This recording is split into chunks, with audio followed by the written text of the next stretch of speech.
Everyone, তো আমি নিয়ে চলে আসলাম বার্থডে স্পেশাল ভিডিও। বল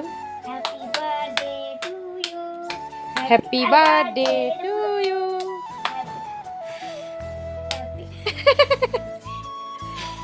হ্যাপি বার্থডে ডিয়ার পুদা। বাবা। তো বাবা দিল না, তুই দিলি। বার্থডেটা হচ্ছে আমার বরের, আর আমার মেয়ে সেই সন্ধ্যা থেকে এক্সাইটেড যে কখন ওর বাবা কেক কাটবে। ফুদি আর নিভাইতে পারতেছিস না মমটা। এটা হলো ম্যাজিক মোম। গিফটটা দে। Thank you. ওয়েলকাম। কি করছিস গিফটটা? দেখা একটু। এটা হচ্ছে আমার মেয়ের তরফ থেকে ওর বাবাকে দেওয়া কার্ড আর চকলেট, আর আমার গিফট বাকি রইলো, সেটা আমি কালকেই দেবো। মানে কালকে আমরা যখন ঘুরতে যাব তখন ও পড়ে সেটা যাবে। তো চলো টাটা, বাই বাই।